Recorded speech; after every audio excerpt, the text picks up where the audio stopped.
महाराष्ट्राच्या उरावर बसलेली बाबरी. शीर्षक वाचून चमकला असाल. चमकलात ना? महाराष्ट्रात कुठे आहे बाबरी? बाबरी नाहीये, पण बाबराच्या अवलादीची कबर आहे खुलताबादला. त्या कबरीवर अद्याप एखादी मस्जिद, मिनार किंवा दर्गा उभा राहिलेला नाही. तरी नजीकच्या भविष्यात त्याची शक्यता नाकारता येत नाही. राहिला असता.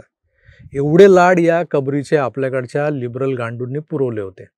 कधी तो दिल्लीवाला पप्पू यायचा महाराष्ट्रात औरंग्या नावाच्या या इतिहास पुरुषाच्या चरणी लीन व्हायला. कधी आमचे महाराष्ट्रातले नेते प्रकाश आंबेडकर, तर कधी मराठा आंदोलनाचे स्वयंघोषित सर्वेसर्वा मनोजदादा जरांगे हे त्या कबरीवर चादर, कंबल, गोधडी पांघरायला जातीनं हजर व्हायचे. अजूनही म्हणजे आताही काही निवडणुका लागल्या, एखादं राजकीय पोळी भाजू प्रकरण लागलं तर अनेक जण या कबरीवर, या मजारीवर चादर पांघरायला हजर होतील. मुसलमानांनी जरूर जावं अशा मजारींपुढे कुलेवर करायला. पण आपले म्हणजे आपण ज्यांना आपले असं ज्यांना म्हणतो, ते लोक पण साले या कबरीवर जातात, मजारीवर जातात. राजकीय फायदा आणि मुस्लिमांची मतं एवढंच यांना दिसतं. त्या औरंग्यानं आधी थोरल्या महाराजांना, छत्रपती शिवरायांना छळलं, मग शंभूराजांच्या पाठी लागला. शेवटी त्यानं छलकपट करून त्यांना पकडलं आणि अनन्वित अत्याचार, हाल, क्रूरतेची परिसीमा गाठत ठार केलं. इस्लाम स्वीकारण्यासाठी शंभूराजांवर दबाव टाकत केलेले अत्याचार आजवर पुस्तकं, कादंबऱ्या यांच्या माध्यमातून आपण वाचलेले होते. पण छावा सिनेमाला आणि सिनेमा या माध्यमातल्या ऑडिओ व्हिज्युअलची ताकद, या माध्यमाचा प्रभाव काय असतो हे प्रत्यक्ष जाणवलं. मित्रो, हिंदुस्थानचा बादशाह किंवा आलमगीर म्हणवलं जाणाऱ्या औरंगजेबाची पार्श्वभूमी काय होती? त्यानं ती बादशाहत मिळवण्यासाठी, गादीवर बसण्यासाठी आपल्या वडिलांना कैदेत टाकलं, त्यांच्यावरती स्लो पॉयझनिंग, विष प्रयोग करून त्यांना ठार मारलं. आपल्या सख्या भावंडांना ठार मारलं. आपल्या सख्या लेकीसोबत म्हणजे शेवटपर्यंत आयुष्य कंठत मेला. पण त्या लेकीचं, त्या झिनत तुन्निसाचं लग्न त्याने होऊन दिलं नाही.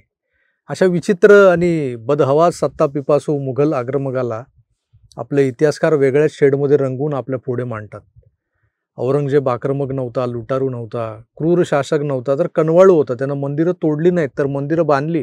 अशा पद्धतीचं फेक नरेटिव्ह चालवलं जातं, जे आताही चालवलं जातंय. अबू आझमी तेच तर करतोय. पण आपण जेवढे या सगळ्याबाबत इतरांना दोषी धरतोय ना, त्यापेक्षा कित्येक पट दोषी, अधिक दोषी हे आपलं सरकार आणि आपलं सरकारी प्रशासन आहे. छत्रपती संभाजी महाराजांच्या बलिदान स्थळी आणि समाधी स्थळी म्हणजे वडूला आणि तुळापूरला आता एखादं स्मारक उभारण्यात यावं, यासाठी काल राज्याच्या अर्थसंकल्पात तरतूद केली गेली आहे. पण शिवरायांच्या समुद्रातल्या स्मारकाच्या निवळ गप्पा मारल्या जात होत्या, आजही जातात. त्या जलपूजनाच्या पुढे काही ते काम सरकलेलं नाही आहे. राजांचे गड किल्ले महाराष्ट्रातले भग्नावस्थेत आहेत, तिकडं कोणाचं लक्ष नाही आहे.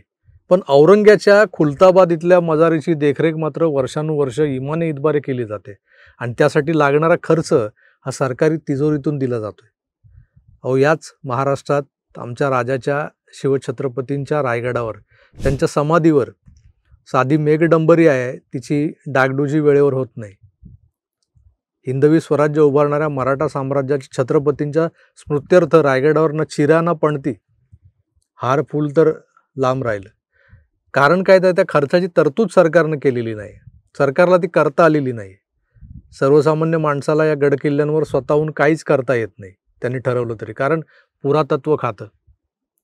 शिवाजी महाराज हे आमचं आराध्य दैवत. पण या दैवताचं एक तरी मंदिर तुमच्या आजूबाजूला दिसतं का? एक आहे म्हणजे एकमेव मंदिर आहे ते मालवण किल्ल्यावर, सिंधुदुर्ग. त्या किल्ल्यावरच्या मंदिरात दिवाबत्ती, हार फुल, पूजा अर्चा यासाठी याची जी तजवीज सरकारनं केलेली असेल असं तुम्हाला वाटतं? केली आहे का? केली असेल तर त्यासाठी किती निधी सरकारनं आजवर उपलब्ध करून दिलाय? तर हे असले प्रश्न मला तुम्हाला पडले पाहिजेत. न पडून सांगता कोणाला, पण दुर्दैवाने नाही पडला कधी हा प्रश्न आपल्याला. ज्याला पडला त्या व्यक्तीनं म्हणजे आमचे एक हिंदुत्ववादी मित्र आहेत, ॲडव्होकेट वीरेंद्र इचलकरंजीकर, यांनी सरकारकडून याबाबत माहिती मिळावी यासाठी RTIचा म्हणजे माहितीच्या अधिकाराचा वापर केला. त्यांनी विचारलेल्या प्रश्नावर जे उत्तर आले ना सरकारकडून, ते चक्रावून टाकणार आहे. ते नुसतं चक्रावून टाकणारं नाही आहे, तर एक हिंदू म्हणून लाजेनं शरमेनं मान खाली घालायला लावणार आहे आपल्याला.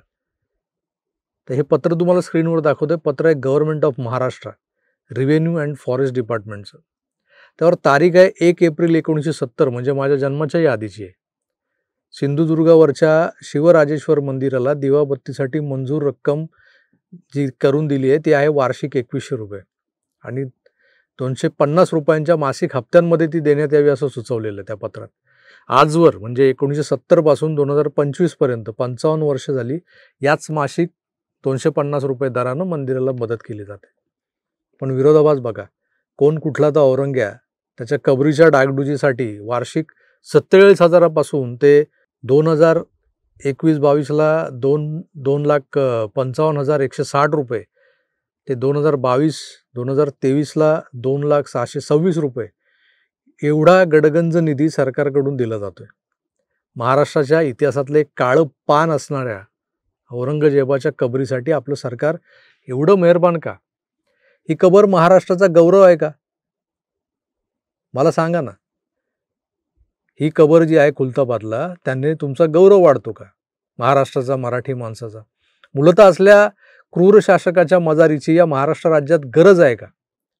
जर पूर्वापार चालत आलेलं चलन संपवायचं नाही आहे, एकाच मुद्द्यावर बोलायचं असेल, तर खुलताबादला मोठं शिवस्मारक उभारून त्यात एका कोपऱ्यात या कबरीला स्थान देणं उचित ठरेल. कारण महाराष्ट्रात राहून आम्हाला नेमकं कोणाला मोठं करायचं आहे? आमच्या कर्तबगार, शूरवीर आणि रयतेसाठी झटणाऱ्या शिवाजीराजाला, धर्मवीर संभाजीराजाला, की आमच्या वैभवावर घाला घालणाऱ्या हिंदूंची मंदिरं तोडणाऱ्या, हिंदू स्त्रिया बाटवणाऱ्या औरंग्याला? कधी मालवणात गेलात तर सिंधुदुर्गावर जा, राजाचं मंदिर बघा. हाताचे पायाचे ठसे जिथं आहेत ना, तिथं मस्तक टेकवा. पण तिथली दुरवस्था पाहून हळहळू मात्र नका हो. टिपं वगैरे गाळू नका. कारण हा नक्राशू ढाळणाऱ्यांचा, गद्दारांचा महाराष्ट्र आहे, बेईमानांचा महाराष्ट्र आहे. यावर तिथं शिक्कामोर्तब होतं. महाराष्ट्राचं आराध्य दैवत तिथं दिवाबत्ती विना अंधारात, समईत तेल नाही, वात नाही, राजावर उधळलेली 2 फुलं नाहीत दिसत तिथं. पण खुलताबादला मात्र औरंग्याच्या कबरीला संगमरवरी जाळीचा कठडा आहे, रॉयल इटालियन मार्बलचं फ्लोरिंग आहे. हा सिंधुदुर्ग तसा उपेक्षित आहे, कारण ना इथं ना प्रकाश आंबेडकर येतात, ना मनोज जरांगे पाटील. काय आहे सिंधुदुर्गात? औरंग्याची कबर आणि बाबरीतलं साम्य, जसं मी म्हणालो की ही महाराष्ट्राच्या उरावर बसलेली बाबरी आहे. दोघांमधलं साम्य काय? हेच आहे साम्य की त्या बाबर आक्रमणाच्या निशाणीला देखील असंच नेटानं जोपासलं गेलं होतं, देखभाल केली गेली होती त्या जागेची.